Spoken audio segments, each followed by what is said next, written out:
right, guys, welcome again to another session of Know Your Operator. This time around, we're very excited to be hosting Foundry.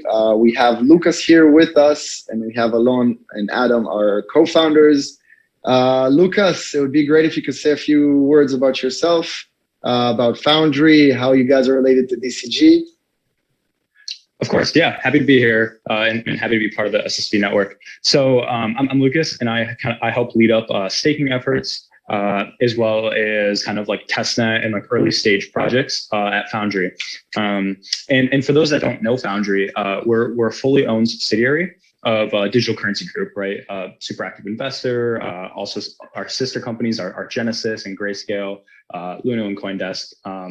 And Foundry is here to kind of support the actual infrastructure of many of these networks. So we are a large Bitcoin miner. We host a Bitcoin mining pool. And then on the staking side, we're active in supporting networks like ETH2 and SSV, obviously, as well as a few others.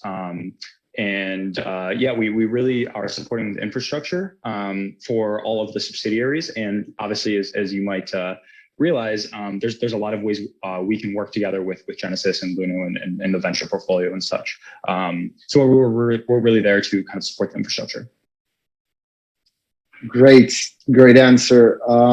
Thank you for joining us. So before we get started, just like to wrap our heads around the idea of Foundry, what you guys are planning on doing. So I know that you guys are dealing with both the Bitcoin side of things and the Ethereum side of things. It'd be interesting to hear your take as to, why POS and why staking for such a large organization like Foundry or DCG.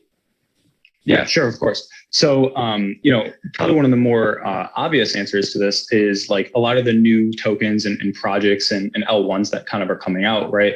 You don't really see much proof of work anymore, right? Like anything that's come out in the last, few years, I don't know, like, near Solana, Phantom, stuff like that, right? They pretty much are all staking, right? So kind of when evaluating a lot of these new projects, even though we have a pretty strong foothold on proof of work, we realize that we kind of need to start supporting proof of stake as well. And proof of stake is much more, there's a lot more options and differences between them, right? Like you have delegated proof of stake and like there's so many different nuances across staking in general that kind of having our hands in as many as possible, gives us kind of the best knowledge behind that. And a lot of this kind of can transfer through all of the subsidiaries and all of DCG, right? If we know how staking works and every single type of staking and the differences and what's better here and there, we can kind of transfer the knowledge across the company, as well as supporting the infrastructure at the staking level. Mm-hmm. Great answer. From here, would like to dive in a little bit more specifically into ETH staking. So there's staking in general. You mentioned a few options. Let's talk about why ETH staking.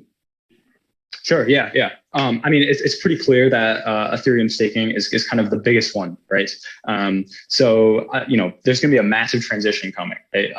We already might do a little bit of ETH mining, but we definitely need to kind of be on top of the actual staking, right? And we've been staking since the Genesis block, and kind of like understanding that for the second largest network is like paramount. Like, it's the most important to understand across the board, and especially with all the research that's been put into ETH staking over the past however many years.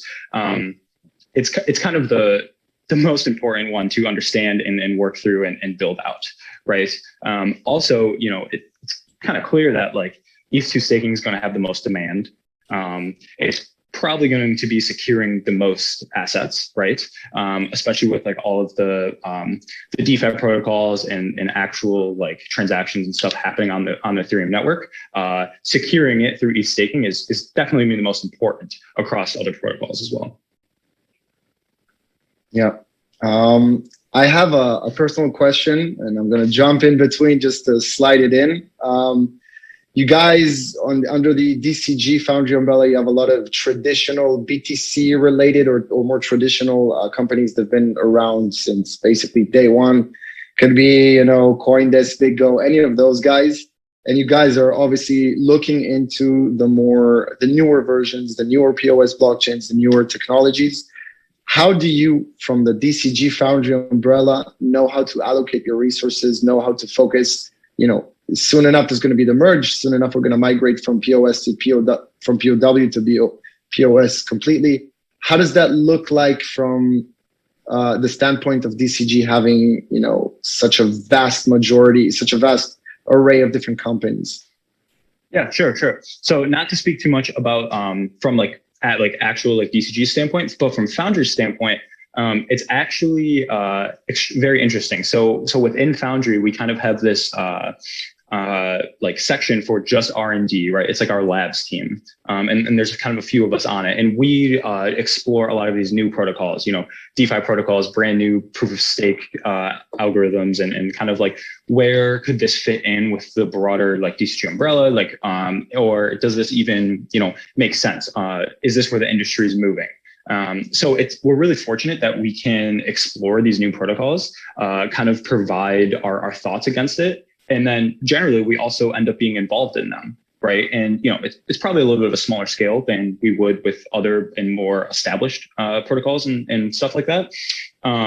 But with that, we can gain a lot of knowledge and expertise for these new ones. So if they do begin to make a large impact or take a large share, we're ready to kind of move on them. And kind of that's what, part of Foundry is, right? So we have our established mining, advisory, and financing business. We're working on the staking business, but we also have this Labs and R&D division where we can experiment with new things like SSV and other test nets. So that's kind of how we're thinking about it. I mean, this is kind of how we got connected, I guess. I was very surprised at the speed you guys decided and moved with spinning up an SSV node. I mean, it's such a big company, it doesn't always move as fast. So it was great to see that, and especially for us. I mean, getting at least the testnet adoption from the big companies is very important. I mean, at the end of the day, you want to get feedback. You want to get the understanding that somebody will use your product or network in the real world, and being so approachable. I think is a huge bonus for us, just to being able to just spin ideas and so on. And so I think it's great. I think you're probably doing it much better than most of the other companies. Yeah, and thank you for that. But yeah, exactly. I mean, we have this smaller R&D team where we can move extremely quick and iterate on things. But then when we're ready to go, we can leverage all of the resources across the entire DCG network and really go big. Yeah. Mm-hmm. I mean, it's very interesting to see how money gets smarter. It's one thing to look at a good sales pitch or sales deck of a company, and it's another thing to test out the tech, the work hands-on from someone within the organization. So it's really amazing to see that kind of transition for you guys.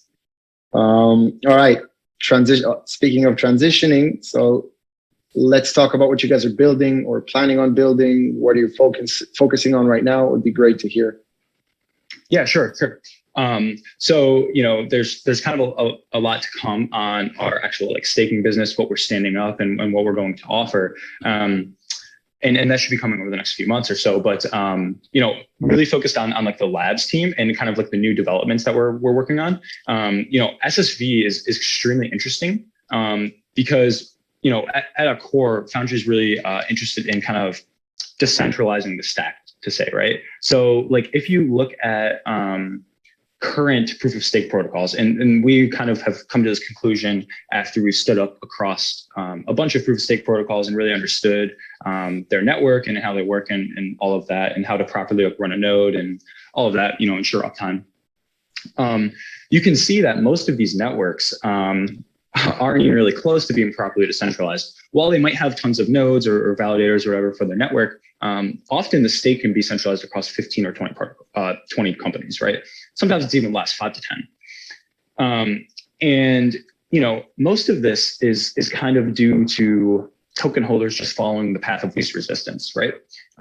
So if they have a few $1,000s in the token or whatever, they're probably just going to stake through an exchange, stake through a wallet, et cetera, and and whatever relationship was formed between that exchange and that wallet is the node operator that the stake gets centralized to, right? And even if you're like an individual holder and like self-custody, you're probably just going to stake with the top validator, right? You tell that they're probably the most trusted, and that you're probably going to operate the best because that's where the majority of the stake is, right? So as we kind of looking at that, we're looking into new protocols and doing like R&D on stuff to where we can kind of decentralize the stack most, and kind of open it up for many people, right? It really comes down to tooling, right? So like a lot of these nodes are, you can probably just run them through Docker pretty easily on your computer, right? If you're somewhat technical. But actually ensuring that there's uptime and proper monitoring and you're piping all of the metrics and your node is actually operating effectively and can control a decent amount of money on it is the hard part, right? And that's generally why people kind of outsource to these companies, right? So when you're kind of assessing the tooling behind it, there's a few things that kind of need to be put forth, right? Documentation on how to properly run it, easy tooling and guides on how to kind of stand up your operator or node or validator and stake against it, how to maintain and monitor it.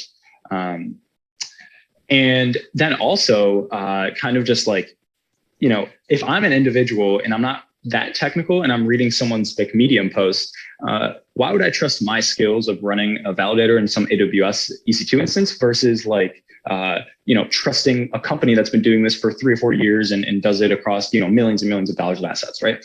Like I probably won't have that trust in myself, and I'd probably want to outsource it to some company, right? So where can you kind of still rely on that trust, but also have the network somewhat decentralized and within the staking, right? And like, to be honest, this is exactly where kind of SSV fits through, right? So we can basket validators and rely on the trust across all of them. So I, as an individual node operator, could trust like the top 3 or 4 staking companies that are like top ranked within any given proof of stake system, right? But then I can also add my own validator to it. So I can kind of feel a part of being decentralized and operating my own hardware and all of that, right? And my stake isn't necessarily concentrated with one provider to where, they increasingly have 5, 10, 15% of the network, or 3 validators that have like 30, 35% of the network. It's kind of split across them and split to lower staked validators. And I think that's something that we're really interested in exploring and kind of moving forward with and operating across many protocols, right? How can you kind of get that threshold moved down to where it's really 100 or 200, 300 validators that, could effectively control the network? Ideally, it'd be even more, right? But, right now we're sitting in like the 20-ish range. I think there's also with SSB specifically, maybe we're jumping the gun here with the slides, but I think that, one of the big differences, other than decentralization, one of the big differences in let's say, infrastructure between the traditional financial world and crypto or blockchain is that in the traditional financial world, it's a very closed scene of highly trusted companies, and those companies needs to be the best at security, the best at a variety of things. With blockchain, all of a sudden you have a bunch of different entities, and all of them don't have to be as good as the bank. They have to be good enough because the protocol covers up most of your most of the difference, just the protocol itself, right? So instead of having one bank where you need to trust the bank, and if something happens with the bank, you don't have any money. With blockchain, you can trust thousands of validators or miners, and each one of them doesn't have to be as good as the bank, but they have to be good enough, and together they are much better than the bank. The same thing I think goes with SSV. Today, the staking services have to be 100% the best they can be, because they need to have 100% uptime. They have to be 100% secure, and so on and so forth. And that's great if you're talking about the 4 or 5 best of them, and even they obviously cannot guarantee not to get hacked or even not to be to do accidental flashing. But with SSV, you can actually take the best of the best, and even if one of them fails or any other of those kind of scenarios, you still get overall a much more robust system. So through technology, you can take companies or individuals which are otherwise good but not amazing, and together do an amazing stuff with the protocol, and have and the end result will be much better than the individual staking service. And I think and that's of course outside of the conversation of decentralization and all of those things which are very important. I think that's a good observation. I think it's very interesting to see that. Yeah, exactly. And actually, while we're talking about kind of the differences between like blockchain or like traditional finance systems and stuff, another huge one is transparency, right? Like everything is on chain and, you can see everything. But another thing that we're, kind of thinking about is like, unless you're like semi-technical, like reading stuff off chain or like, even reading people's metrics and stuff that they put together, is pretty hard to understand, right? Like even think of just like some like basic like swaps on chain to just like purchase an asset, right? Like reading that like transaction is kind of hard to understand when you're at first time looking at it, right? So even though it's like transparent, it might be hard to understand that transparency, right? So kind of taking that and abstracting that and like making it for a way to be like easily digestible, or for people to like understand quickly like what's actually happening is super important, right? Because the more people that are kind of auditing what's happening, what transactions are happening, where the validation happens and stuff like that, the more secure the system's going to be. Yeah. Which is you hit the nail on the right spot, because we just announced earlier today the incentivized testnet, which means we're opening the gates to anyone who wants to try the tech, or anyone who wants to help us stretch out the capabilities of the tech to see exactly how far the limits can go, to the point of breaking some things if need be. But we're definitely opening the floodgates for everyone. The top operator, obviously all the details are on Medium, but let's just say that the top operator at the end of this period will be compensated accordingly. The top operator is the one that has the most validators or validator shares on it. So we're lucky enough to have Foundry as one of those operators. If you guys check it out, feel free to comment. And just like they mentioned a second ago, diversify. Don't take the top 4, don't take the top 5. Try to take from the bottom up. It's a testnet, it's girly, you're not gonna lose any money. All right, we've already touched base a bit about the why SSV question. You've already explained what you're gonna do with SSV, or what kind of paradigm shifts it brings to Foundry.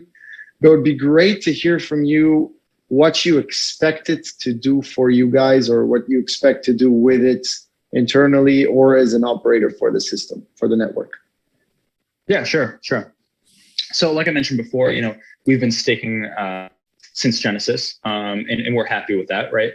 We operate across all the 4 major clients, and that's been going well, right? But like ideally, even though we have solid monitoring and metrics, and we have a great team kind of reporting against it, why wouldn't we kind of like increase the security and the actual like uptime of the nodes by kind of bucketing it across the other validators, right?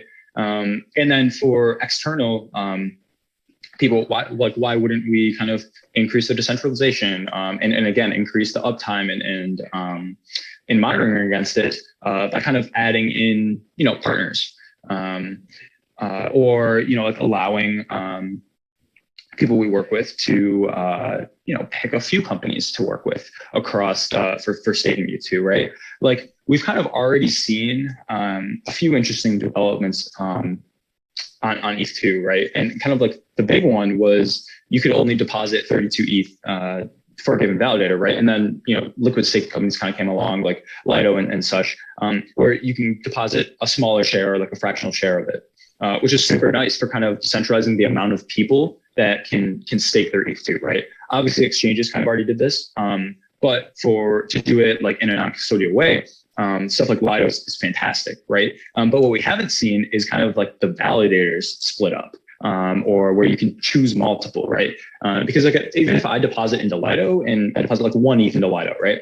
I still have to trust the operators that Lido has trusted. I don't really have a specific choice against it, right? But with SSV, I can just go onto the network and then just select like 3 or 4 validators that I want without asking their permission, and stake directly against them and get the trust against all 4 or 5 of them combined. And I think that's super, super powerful. That's a great answer. I don't know if you noticed, but I already moved the slide to the next one because you already started talking about the next topic. So I just took the liberty to talk about it. It's really interesting for me to see, you guys were early in the days when, in the mining days. So you guys saw the evolution of pools or whatever. And now you're early into the staking days. So sort of like, in your own opinion, how do you see those two compare? How do you see you guys being in the early stage in both places play out for you? Yeah, interesting question. Yeah, I mean, we've seen like the amount of actual capital deployed and like active resources and such currently working just to mine is kind of insane. Like even just from like our end, like the amount of financing we've done and like the traction with our pool and everything, it's really incredible actually, like how much is just going towards mining and majority Bitcoin, right? And I feel like we haven't fully seen this with staking yet, but you can definitely tell it's coming, right? Like just all of the capital that's just kind of waiting on the sidelines to kind of get this like risk-free rate almost, right? For staking their coins is like, it's not even there. It's not even close to being deployed yet, right? And like most exchanges can do this well, but in more like non-custodial or decentralized ways, actually staking these coins just across all these different L1s or even like L2s or protocols built on top of those L1s, et cetera, is just massive, right? Like you see almost every day, like a new staking is up on this protocol, or a protocol just launched with staking, right? Like all the time, like you don't necessarily see a new protocol with mining has been launched anymore, right? And like while we're extremely active in pushing forward mining, right? The new era is staking, and we're happy to be on top of all of it and kind of have our hands in everything. And really like help that over the next 5-10 years is like it really grows to what mining is today. I think that one of the cool things that we got a chance to talk about with different people is L2s and L1s and so on and so forth. There's a lot of activity around L1s and L2s. L1s is obviously more horizontal, so you'll have Solana and so on, basically trying to compete with Ethereum in some cases. And L2s are trying to extend the scale or any other functionality of the L1s. I think SSV in that regard fits as L0 maybe, because it's an enabler to the L1 blockchain.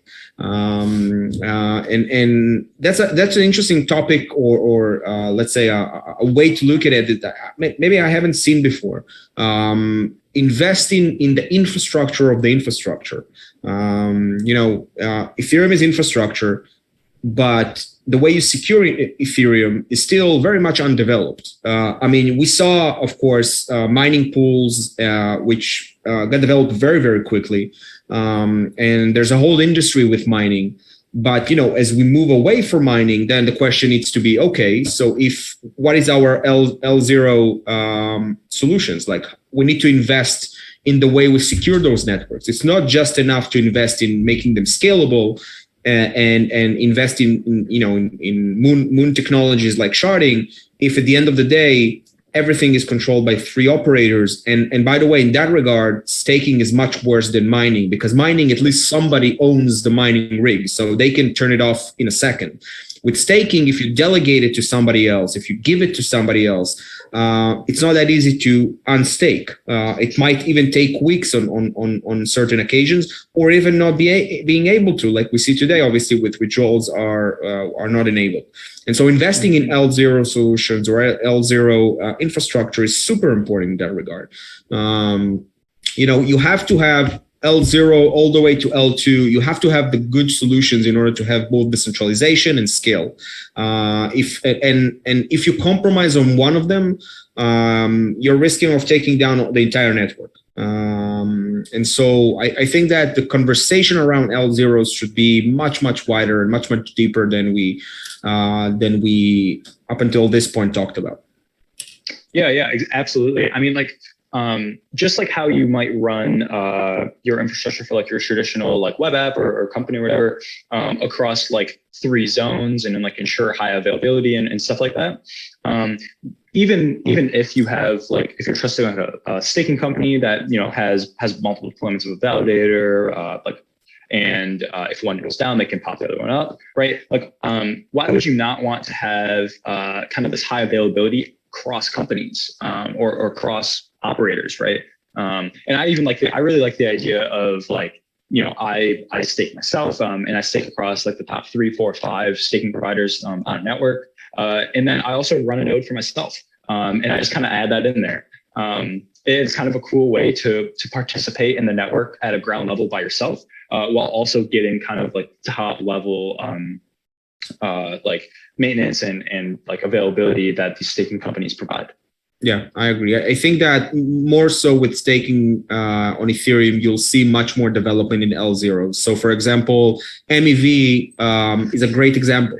MEV is definitely, if not developed correctly, could be a threat to Ethereum itself, because what you'll end up with is a very few people which are actually being able to do any transactions at all.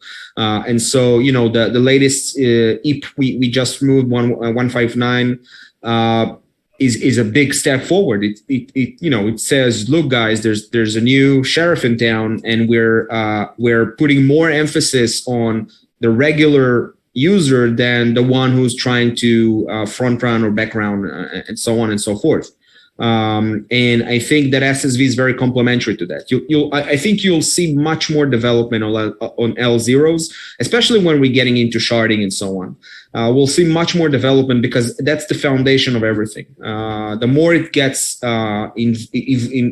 evolving and involving the actual staker, I think the more we'll see technical solutions to decentralization, to economies of scale, and so on and so forth.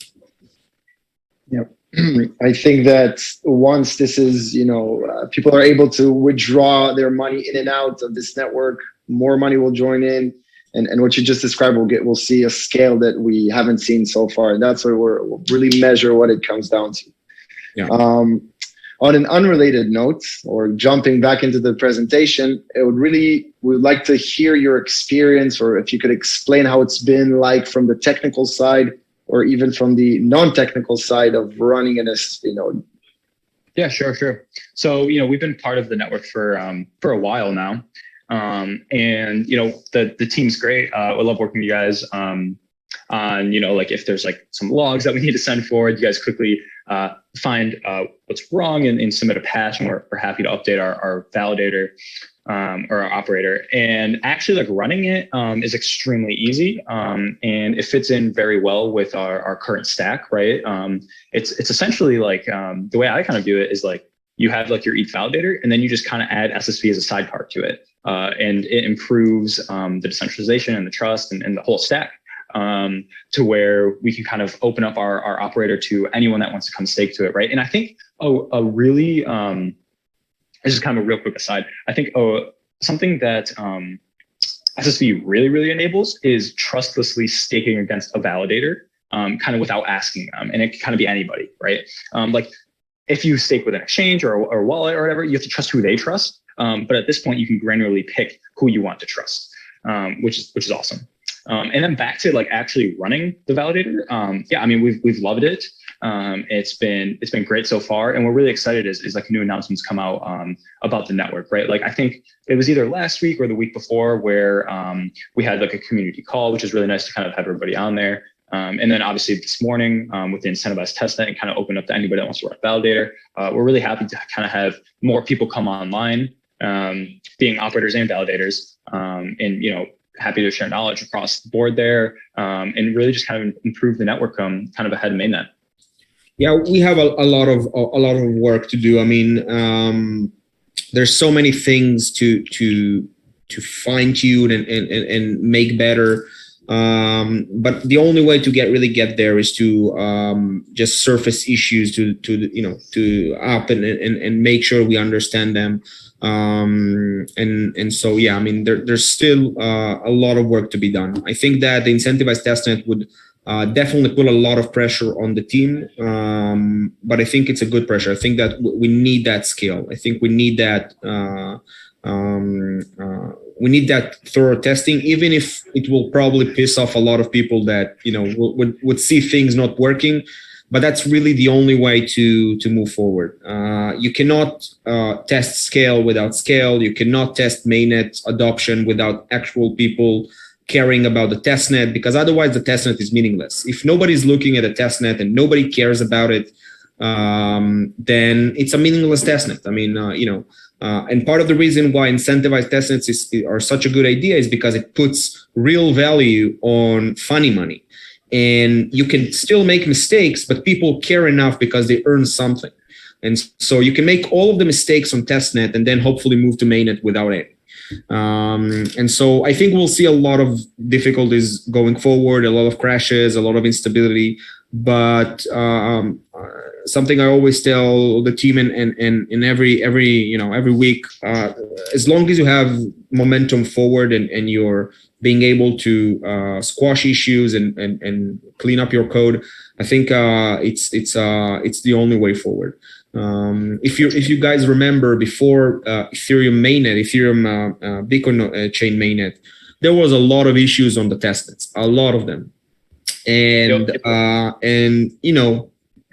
we didn't have any on mainnet, or at least not too many. I mean, we had a few accidents, but not too many. And the approach of the Ethereum Foundation was very cautious.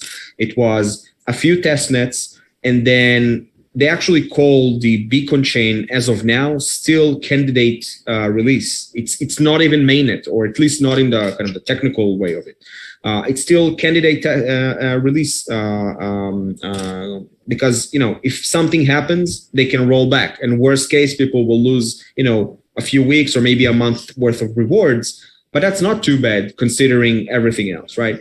And so even a big blockchain like Ethereum does it very, very slowly, because they understand that you only stress test in real world scenarios.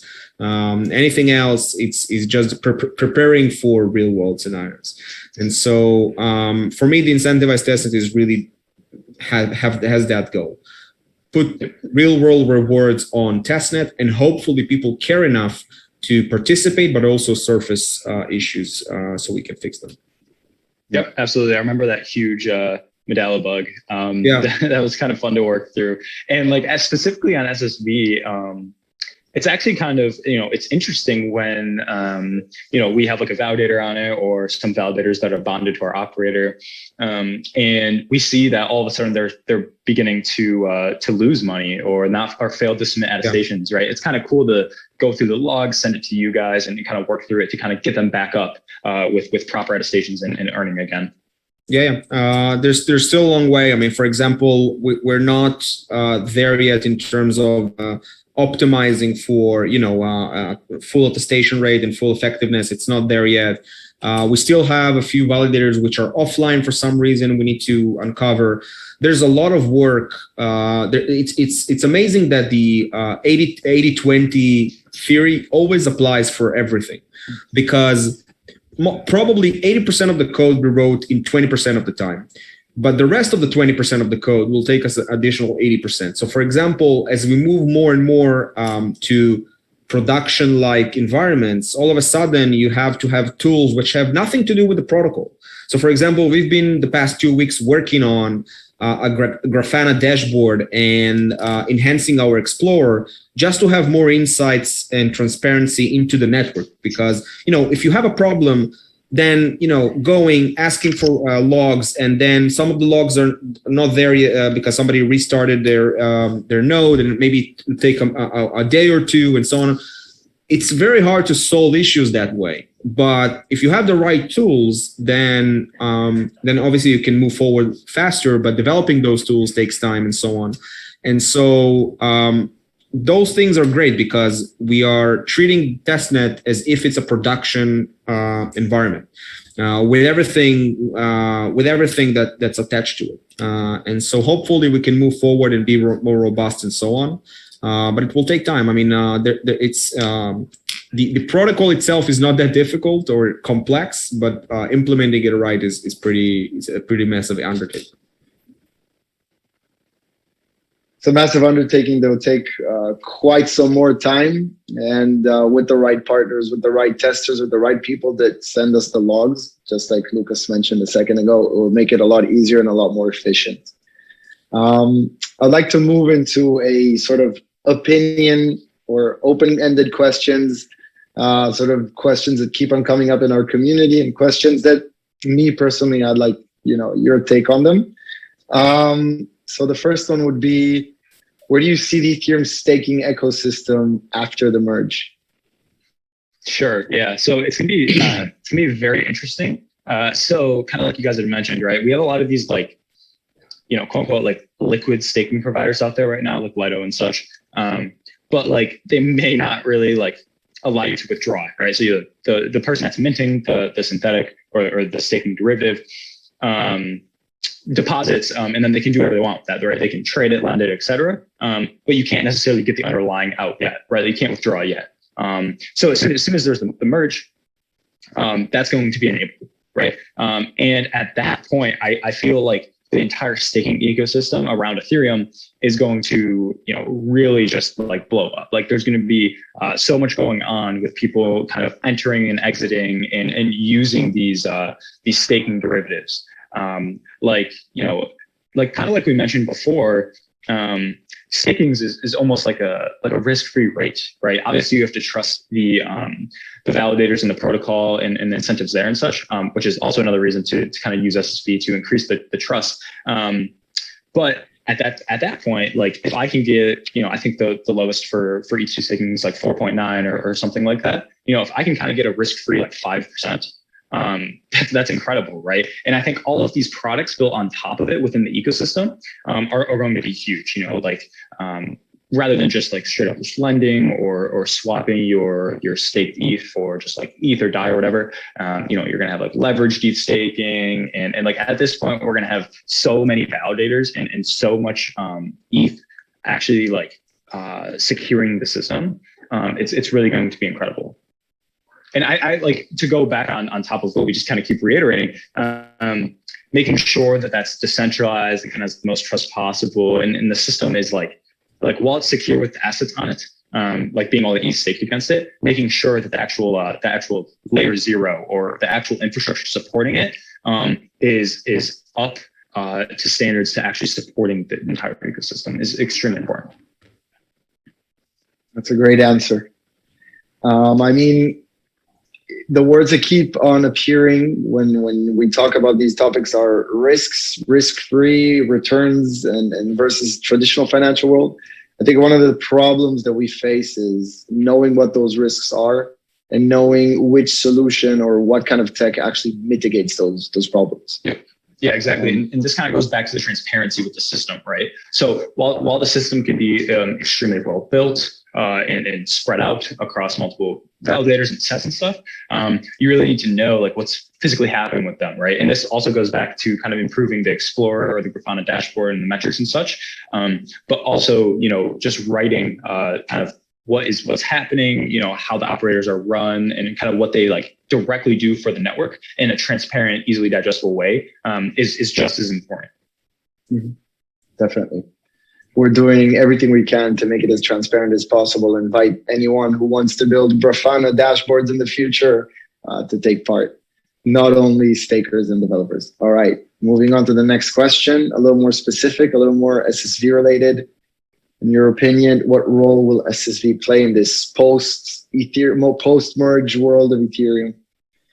Yeah. Yep. And kind of like Alon mentioned, I feel like SSV is going to be the layer 0 for Ethereum, and really just kind of operate how validators like work together, and they're not necessarily like working against each other to see who can get the most stake to their validator, right? They just want to generally bring stake into the ecosystem to help the protocol, and rather than just staking against the top two node providers, let's say, are kind of competing to see who can be number one, right? Using something like this layer 0 infrastructure like SSV, you can stake against both of them. Or stake in a basket of even more than just them, right? And I think this actually kind of rolls into a question here from me is, I feel like we're like this layer 0 is obviously building for the largest staking protocol after merge. But where could you see this layer 0 expanding across other protocols, right? Something like Solana or Near, et cetera. Like you kind of take this SSV network and just deployed across many protocols, and all of a sudden we have this massive layer 0 in kind of this decentralized way. It's by the way, I definitely think it will happen. I have no idea when, because it still takes a lot of work, but every single one of the service providers which are operators on SSV, almost all of them run other blockchains. And so, if SSV takes on Ethereum, it only makes sense to expand it to other chains because they're already there. And there's also chains that you don't really need to even do a lot. For example, XDAI. If XDAI moves to the Bitcoin node EVM after the merge and so on and so forth, then there's not a lot of adoption you actually need to do. You can just work with SSV there as well, and XDAI is pretty big, and you can expand to others as well. I think it's definitely on the cards. I would say that in order for us to succeed, we do need to be very focused on Ethereum the next year at least. But I do see it expand to other places. I think infrastructure is important. I think infrastructure is important for everyone. I think the leading blockchains, like the ones you've mentioned, are definitely interested in that. And so hopefully SSV will expand further to other chains. But yeah, I definitely see that happening. If you get the adoption from the operators, it's a no-brainer because they're already running the other blockchains. Yeah, absolutely. And it gets even more interesting when we're on ETH, but then we have bridges to all these other L1s, right? So I want to bridge my ETH over to Solana or over to Near, over to Avalanche, et cetera, right? And this is another thing back on the transparency and actually showing the users of the protocol what this infrastructure looks like, right? Because if they're on Ethereum or let's say Ethereum 2 post merge, et cetera, and SSV is kind of this layer 0 for it, but then they bridge to something like Avalanche or Solana where it still has that less than 15 operators kind of control the network kind of thing, and it's all the stake is majority centralized between the top 3 providers, stuff like that, right?